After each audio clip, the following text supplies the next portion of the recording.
अस्सलाम वालेकुम। जियो न्यूज़ के साथ मैं हूं रज़ा ज़ैदी। सबसे पहले आपको खबर दें, कराची के इलाके कोरंगी में तेज़ रफ्तार डंपर की टक्कर से मोटरसाइकिल सवार जहां बहक हो गया। एनी शाहिदीन का कहना है कि डंपर इंतहाई तेज़ी के साथ आया था, नौजवान को कुचल कर टुकड़े टुकड़े कर दिया। टायर फटा तो डंपर रोका और फरार हो गया। चंद रोज़ पहले भी दो डंपर यहाँ रेस लगा रहे थे। हादसे में एक डंपर के टायर निकल गया था। इसी पर मज़ीद तफसीलात जानेंगे जियो न्यूज़ के नुमाइंदे दानियाल से। दानियाल ये बताएगा कि हादसे में जहाँ भाग शख्स का ताल्लुक क्या गिलगित से है और मफरूर ड्राइवर का कुछ पता चल सका? जी देखिए रज़ा, बिल्कुल कराची के इलाका कोरंगी 4 नंबर गर्ल्स कॉलेज के सामने ये हादसा रूनुमा हुआ है। तेज रफ्तार डंपर है जिसने एक मोटरसाइकिल सवार अफराद को रोन डाला है। हादसे के नतीजे में एक शख्स है जो जहाँ भाग हुआ है और उसकी शनाख्त जुबैर के नाम से हुई है। जो 3 अफराद जख्मी हुए हैं उनमें एजाज, शाहिद और सज्जाद शामिल है।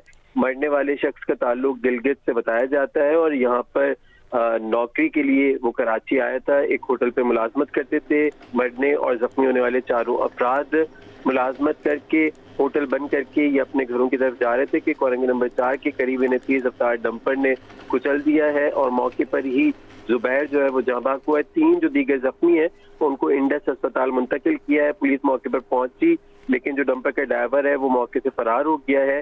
पुलिस हुकाम का कहना है कि डंपर तहवील में ले लिया गया है और बहुत फरार होने शुक्रिया वाले दानियाल सैयद अपडेट करने के लिए।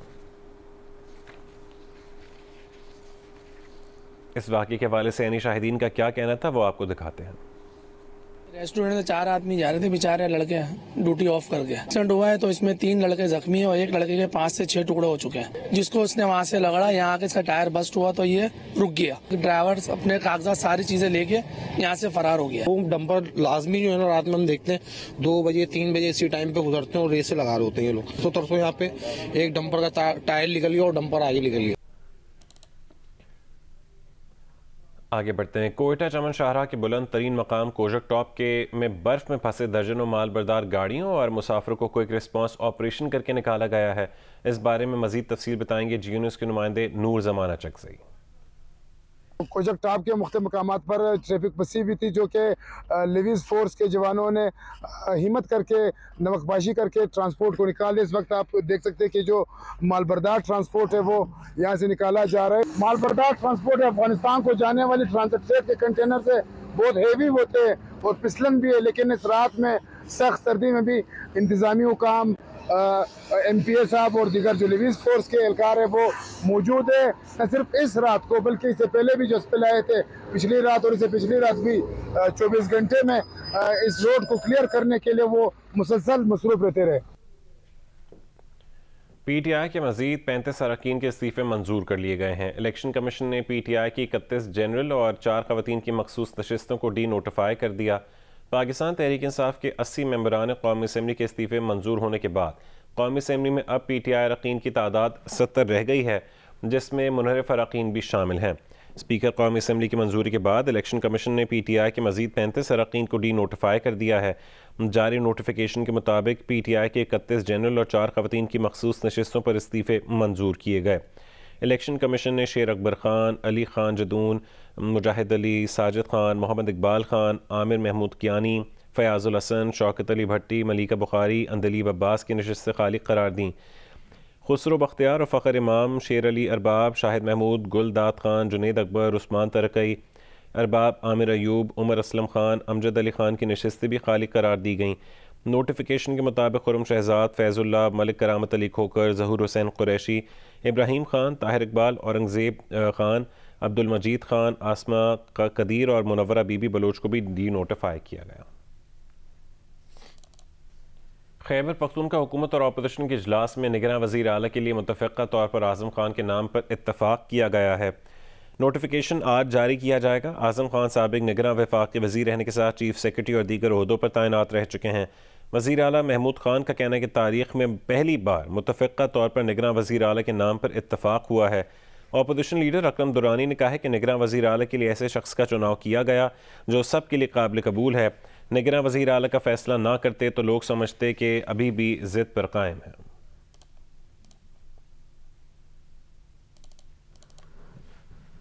और दूसरी तरफ पंजाब असम्बली में निगरान वज़ीर आला के तकर्रुर का मामला अब तक जूं का तूं है। हुकूमत और अपोजिशन की पार्लिमानी कमेटी में किसी नाम पर इत्तफाक नहीं हो सका। निगरान वज़ीर आला के तकर्रुर का मामला अब इलेक्शन कमीशन के पास चला गया। हुकूमत की जानिब से अहमद नवाज सुखेरा, नवीद अकरम चीमा के नाम दिए गए, जबकि अपोजिशन की जानिब से आहत चीमा और मोहसिन नकवी के नाम निगरान वज़ीर आला के लिए दिए गए हैं। इलेक्शन कमीशन इन चारों में से किसी एक को निगरान वज़ीर आला पंजाब मुकर्रर करेगा। स्पीकर सब्तैन खान ने पंजाब में इंतखाबात की तारीख देने के लिए गवर्नर पंजाब को ख़त भी लिख दिया है। स्पीकर पंजाब असम्बली ने ख़त में गवर्नर से सूबे में जनरल इंतखाबात की तारीख देने का मुतालबा किया है। वफाकी वज़ीर दाखिला राना सनाउल्लाह ने कहा है कि नून लीग के और इमरान खान के बयानी में फ़र्क है। नून लीग के बयानी के मुताबिक नवाज हुकूमत के खिलाफ साजिश में सिर्फ जनरल बाजवा और फैज़ हमीद ही नहीं, इमरान खान और उनके साथ जस्टिस साकिब निसार और जस्टिस आसिफ सईद खोसा भी शामिल हैं। जबकि इमरान खान का बयानिया यह है कि उनकी मदद नहीं की गई, न्यूट्रल हो गए। जियो न्यूज़ के प्रोग्राम आज शाहजेब खानजादा के साथ में गुफ्तगू करते हुए राना सनाउल्लाह ने कहा है कि नवाज शरीफ ने पंजाब और KP की इंतखाबी मुहिम का चार्ज संभाल लिया है। मरीम नवाज की वतन वापसी का प्रोग्राम फाइनल हो चुका है। पंजाब में भरपूर तरीके से इलेक्शन लड़ेंगे। नवाज शरीफ वतन वापसी की तारीख का ऐलान खुद करेंगे। इतनी तवील मुलाकात के बाद भी नवाज शरीफ साहब ने तारीख नहीं ले पाया आप वापसी की। मियां नवाज शरीफ साहब जो है वो PMLN की जो इलेक्शन कैंपेन और जो इलेक्शन में हिस्सा लेने जा रही है तो उसका मुकम्मल उन्होंने चार्ज जो है वो संभाल लिया है। इसमें जो उनकी वापसी की डेट है वो उसका ऐलान खुद करेंगे और उससे मुतल्लिका जो मामलात हैं उनको भी वो रिजॉल्व किया जा रहा है। पंजाब में जो इलेक्शन होने जा रहा है उसकी कैंपेन करेंगे वो। उन्होंने इस पर एग्री किया है कि पार्टी को एक मुअस्सर और भरपूर कामयाबी दिलाने के लिए उनकी वापसी जो है वो जरूरी है। इमरान खान तो खुद जनरल बाजवा के खिलाफ बयानियां बना रहे हैं, नवाज शरीफ आएंगे वो भी उनके खिलाफ बनाएंगे, तो आप लोग मुकाबला ही कर रहे होंगे आपस में। इसमें फर्क है, हमारा बयानिया जो है वो ये है जब हमारे खिलाफ साजिश हुई उसमें सिर्फ जनरल कमर जवेद बाजवा साहब नहीं या फैज हमीद साहब नहीं, उनमें इमरान खान भी शामिल है, उसमें साकिब निसार साहब भी शामिल हैं, उसमें आसिफ खोसा साहब भी शामिल है। इन 5 किरदारों ने उस वक्त रजीम चेंज किया। आज की जो सूरत हाल है वो इस वजह से है कि उस वक्त ये साजिश हुई। इमरान खान का बयानिया तो ये है ना कि मेरी मदद नहीं की, फिर वो इस बात पे चले गए कि हम न्यूट्रल। चेयरमैन तहरीक इंसाफ इमरान खान ने कहा है कि दुनिया ने पाकिस्तान की श्रीलंका की सूरत हाल तक पहुँचने की पेशगोई कर दी है। हुक्मरान दुनिया में मांगते फिर रहे हैं मगर कोई भी पैसे देने को तैयार नहीं। वीडियो लिंक के जरिए वकला से खिताब में इमरान खान ने कहा है कि शहबाज शरीफ ने 8 महीने में उनके 3.5 साल दौर से ज़्यादा बैरूनी दौरे कर लिए। बिलावल भी हर वक्त दौरे पर ही होता है, मगर सऊदी अरब ने भी पैसे देने के लिए शराइत आयद कर दी हैं। इक़्तिदार में बैठे लोग नाकाम हो चुके हैं, इनके पास मईशत का कोई हल नहीं है। वज़ीर ख़ारजा बिलावल भुट्टो ज़रदारी ने अपने वज़ीर आज़म बनने का इशारा दे दिया। कहा उनकी पार्टी इलेक्शन जीती तो वो बतौर वज़ीर आज़म मखलूत हुकूमत बनाने की कोशिश करेंगे। ये बात उन्होंने डेवोस में आलमी इक़्तिसादी फ़ोरम में शिरकत के मौके पर गैर मुल्की मीडिया को इंटरव्यू में कही। फैसल वाडा ने दावा किया है कि जनरल रिटायर्ड फैज़ हमीद के पास पाकिस्तान मुस्लिम लीग नून के रहनुमा और इमरान खान समेत PTI के कई रहनुमाओं की ऑडियोज़ और वीडियोज़ मौजूद हैं जो बहुत जल्द लीक होंगी। जियो न्यूज़ के प्रोग्राम आज शाहजेब खानजादा के साथ में बात करते हुए वज़ीर मुमलिकत बराए पेट्रोलियम मुसद्दिक मलिक ने कहा है कि मार्च में रूस से मुआहदा हो जाएगा, जिसके बाद जल्द अज जल्द खाम तेल की दरामद शुरू हो जाएगी। रूस पाकिस्तान को दूसरे ममालिक से ज़्यादा रियायत पर तेल देगा। मुसद्दिक मलिक ने कहा है कि तहरीक इंसाफ ने सिर्फ बातें की, कोई मुआहदा नहीं किया। मुसद्दिक मलिक ने गैस महंगी करने की भी खबर दी, तहम कहा कि महंगी गैस का बोझ गरीब अवाम पर नहीं पड़ेगा।